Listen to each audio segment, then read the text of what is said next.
अगर हम बात करें डॉग्स की, तो डॉग्स का जो मेनेस है या ह्यूमन एनिमल कॉन्फ्लिक्ट है वो काफी ज्यादा श्रीनगर में देखने को मिल रहा है। और अगर हम देखें डॉग्स की आबादी, वो भी कहीं ना कहीं शहर श्रीनगर में बढ़ रही, दिन ब दिन बढ़ रही है।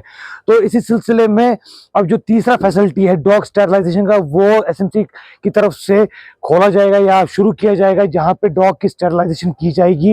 ये एक बड़ा अच्छा इनिशिएटिव है, क्योंकि इससे पहले अगर देखें शुहामा में था और टैंकपुरा में था, लेकिन इनकी जो कैपेसिटी थी वो उतनी नहीं थी। लेकिन अब जो है, अब तीसरा फैसिलिटी जो है, जो छतरगाम इलाके में जो है बनने जा रहा है, एक बड़ा अच्छा इनिशिएटिव एसएमसी की तरफ से लिया जा रहा है। तो इसी सिलसिले में अभी हमारे साथ अभी हम मौजूद है एसएमसी कमिश्नर के ऑफिस में, जहां पे हम इनसे जानने की कोशिश करेंगे कि ये जो कॉन्फ्लिक्ट से या जो ये फैसिलिटीज बनाए जा रहे हैं, ये कब तक तैयार होगा और इसमें जो है कितने डॉग को जो है फैसिलिटेट किया जाएगा।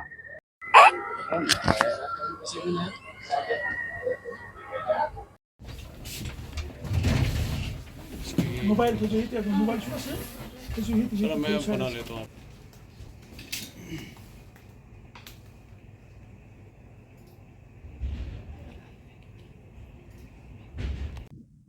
देखें, जो डॉग पॉपुलेशन है उसको कंट्रोल करने के लिए हम साइंटिफिकली ही चल पाते हैं, जिसमें एनिमल बर्थ कंट्रोल प्रोग्राम हमारा चल रहा है, और जिसके तहत जो एनिमल वेलफेयर बोर्ड के तहत से जो गाइडलाइंस आती हैं उसी में हम लोग स्टेरिलाइजेशन कर सकते हैं। तो अभी हमारी जो फैसिलिटी है वो टैंकपुरा और सोहामा में एक सेंटर हमारा चल पा रहा था। अब हम छतरामा में एक और सेंटर हमारा नियर कम्प्लीशन है, और हमारी ये पूरी कोशिश है कि इस बार जो समर में स्टेरिलाइजेशन हो ये तीनों सेंटर्स में हो जाए, ताकि जो हमारा नंबर है ये बढ़ सके, और हम लोग जो एक ग्राफ है पॉपुलेशन का जिसको हमें डिक्लाइन पे लाना है, और उसको फिर एक जो स्टेबल पॉपुलेशन है, सूटेबल पॉपुलेशन है, उस पर लाना है, वो हम जल्दी से जल्दी अचीव कर सकें, वो हमारी कोशिश है।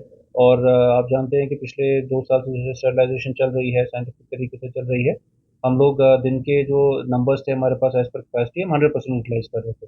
अब हमारी वो कैपेसिटी बढ़ जाएगी।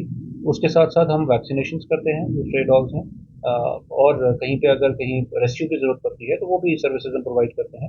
हमारा एनिमल रेस्क्यू सेंटर अभी अंडर कंस्ट्रक्शन है, बट हम अपनी टेम्पोरल फैसिलिटी में भी वो करते हैं।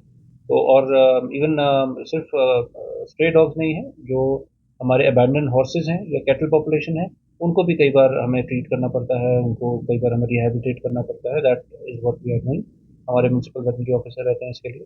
सो सारी टीम इस पे मिलके काम कर रही है, और हमें उम्मीद है कि आप इस साल में देखेंगे हमारे ये एक्शन जो हैं और इंटेंसिफाई हो जाएंगे, और बहुत ही ह्यूमेन तरीके से और बहुत ही साइंटिफिक तरीके से हम ये पॉपुलेशन ग्राफ को कंट्रोल में करेंगे। मेरी मेरी एक गुजारिश है आपके ज़रिए लोगों से कि हमारा door to door waste collection चल रहा है, और इस पे नॉर्मली लोगों को ये लगता है कि सुबह अर्ली मॉर्निंग, आजकल खासतौर पे विंटर्स है, तो वो जब डोर टू डोर कलेक्शन के लिए आते हैं तो वहाँ पे वो घर वाले कई बार हेजिटेट करते हैं निकलना उतनी जल्दी, और वो बाद में आराम से निकल के जो पुरानी प्राइमरी साइट्स हैं जो कि आज हमने डिसफंक्शन की है वहाँ पे वो वेस्ट डंप कर देते हैं।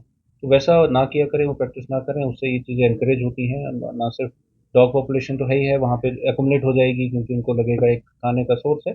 उसके अलावा भी बाकी जो इश्यूज हैं हाइजीन के वो निकल के आते हैं। तो इस तरह से प्राइमरी साइट्स पे मत डंप करें, डोर टू डोर कलेक्शन का फ़ायदा उठाएं, और ख़ास तौर पे कमर्शियल एस्टैब्लिशमेंट्स पे ये देखा गया है, आपने ये जो चीज़ देखी है ज़्यादा कमर्शियल एरिया में होगा, कि वहाँ पे क्योंकि सुबह morning door to door collection का वेट किए बगैर शाम को जब वो क्लोज करते हैं शॉप, तो अपना सारा का सारा गार्बेज प्राइमरी साइट पे डंप करके निकल जाते हैं, जबकि तरीका ये है कि वो अगली मॉर्निंग उसको जो वेस्ट कलेक्शन व्हीकल है उसको दें।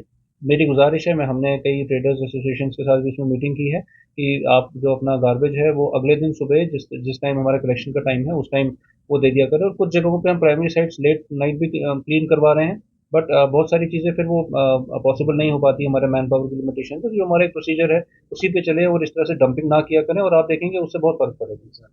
बहुत एक बड़ा फिगर है, सो एक बड़ा चैलेंज है कैसे पाएगा और कितनी देर में होता है।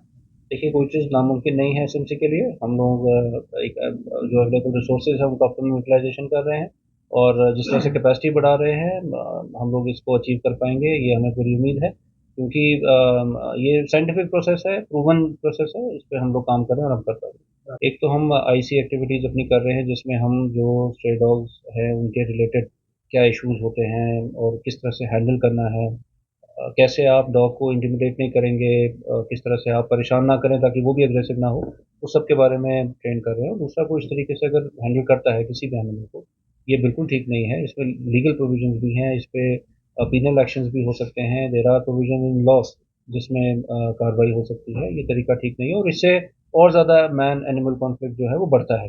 अगर आप मिसट्रीट करते हैं एनिमल को, उससे और ज़्यादा वो एग्रेसिव हो जाता है और ज़्यादा प्रॉब्लम होती है। तो ये नहीं करना है और हमें ठीक तरीके से हैंडल करना है सिचुएशन को। और इसके लिए हम कई कई सारी आईसी एक्टिविटीज़ भी करते हैं और कई जगहों पे एक्शन भी लिया गया है। It's not only about stray dogs, it's also about आप पोल्ट्री को देखें, आप स्लॉटर हाउसेज में देखें जो चल रहे हैं, वहाँ पे भी ह्यूमेन तरीके से हो सारी चीज़ें, जो उनके रहने की जगह है वो प्रॉपर हो। इवन जो पेट शॉप्स हैं, अभी हमने रिसेंटली कई सारी पेट शॉप्स पे भी इस चीज़ का एक्शन लिया कि उनके पास स्पेस नहीं है एनिमल रखने की, बट उन्होंने बहुत छोटी स्पेस पे एनिमल्स को रखा हुआ है, कैट्स को, डॉग्स को। वो तरीका ठीक नहीं है, या इलीगल ब्रीडिंग कर रहे हैं, उसके ऊपर भी हम एक्शन ले रहे हैं। तो ये सारी चीज़ें ओवरऑल है, हमें ये दिखाता है कि हमारी आज सोसाइटी कितनी मेच्योर है। जब हम लोग जो हमारे आसपास एनिमल्स हैं उनके साथ अच्छी तरह से बिहेव कर पाते हैं, वो ज़्यादा ज़रूरी है। तो ये बहुत एसेंशियल है कि हम इस बात को समझें। और मैं बड़ा इस चीज़ में खुश हूँ कि जो हमारे यंग जनरेशन है, खास तौर पे स्कूली बच्चे हैं, उन्होंने हमारे साथ इसमें डिस्कशन भी किया। उसमें सामने सारे ability बट हमें एज अ सोसाइटी इसको अडॉप्ट करना होगा और हमें इस चीज़ को समझना होगा कि भले ही वो हमारा लाइफ स्टॉक है, यानी कि कैटल पॉपुलेशन है, पोल्ट्री है, ये सारे एनिमल्स हैं, स्लॉटर हाउसेज हैं या स्ट्रे एनिमल्स हैं, इन सब के साथ हमें अच्छे से डील करना है और साइंटिफिकली इनको मैनेज करना है।